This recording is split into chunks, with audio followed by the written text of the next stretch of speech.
to the class today. Today is a very short class because this is something I want you to be able to do every day, so it doesn't want to be long. And this is specifically to help seniors stop falling or to prevent fall. Because we all know when an older person has a fall, it can take much longer to recover from these falls. So today we're going to go through just 2 exercises which are going to help improve your balance, your core stability, so your core strength, and also your ankle strength, which long term that will help with your stability as well.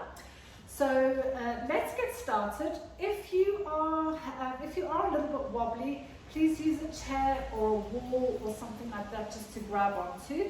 I'm not going to use anything. I might use a sticky mat. I've just noticed my feet are very similar colour to the floor. So the first one we're going to start with is called heel raises, and this is all about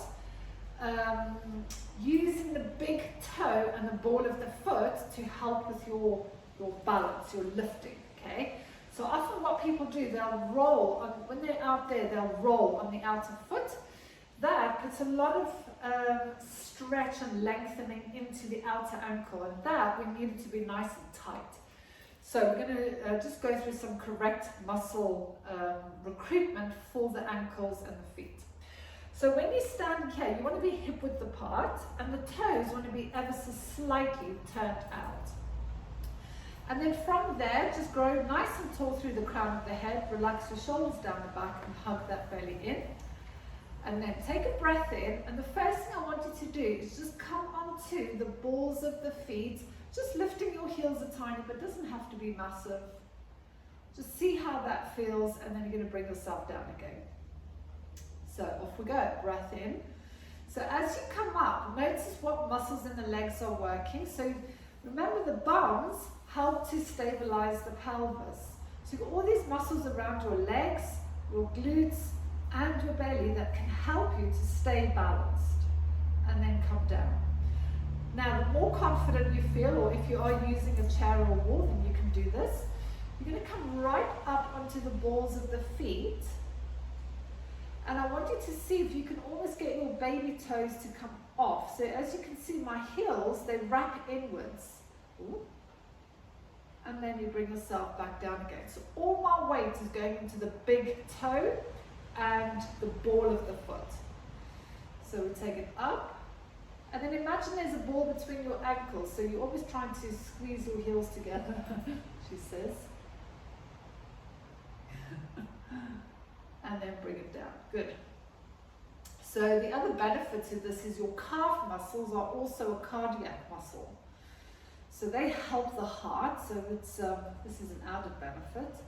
So these exercises are really good for your heart. And then bring it back down.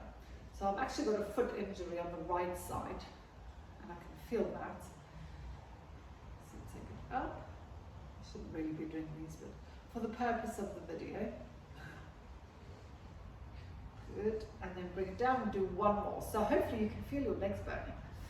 And then take it up. Now on this one, I want you to try and squeeze your bum a little bit harder.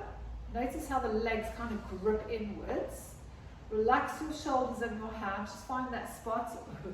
My dog in front of the camera moved. Find a spot on the wall that doesn't move. And then come back down. Well done. So give your toes a little shake. So while we just let that settle.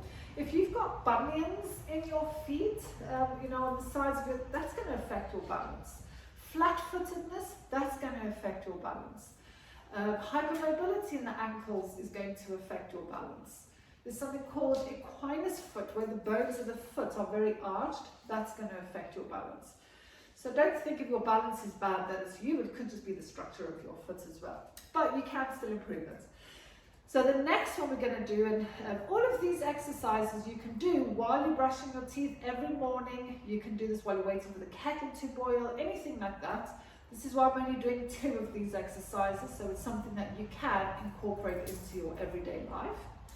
So the next one is called standing on one leg, which is just like it says on the tin. Now I want you to pay attention to your hips, and I'm going to exaggerate what could potentially happen incorrectly. So sometimes, I'll move my hands out the way, what might happen is as you lift one leg, the hip sinks out. So I'm just going to, okay, so you might get something like that, or you might even get something like the other way. So what we're trying to do is keep the spine all the way down to the pubic bone in that one line. And we don't want the hips to veer out from side to side. So the first thing I want you to do is pick a leg, doesn't matter which leg. And so I'm going to start with my left one, and I'm going to push into the foot, ball of the foot, the heel and the blade, almost so that I'm starting to lift off of this hip, so that this other leg becomes light. So now you can see I've stabilized this hip, and then I'm going to lift the right one. So what I'm focusing on are the two hips, trying to keep them in alignment. One might lift slightly, so I'm not too fussed if they're lifting that way, is that they're not popping out to the side. And then go to the other leg. So this is my dodgy one. Get all the way into the foot first, there's no rush. I really want you to focus on what your feet are doing with your balance. So some people's feet will roll in, some people's feet will roll out. I want you to tell your feet where to put that balance into. So now we're going to push out first, and then maybe it's just a little heel raise. Perhaps if you can go a little bit further, it's maybe knee slightly up. But what you're checking is to make sure that that's staying straight. There's no hip, popping out of that hip. And then all you're going to do is switch from side to side. So if you have a mirror in your living room, or a big window, a sliding door, watch what you're doing, not from a, oh look how vain I am, but notice if you're veering from side to side.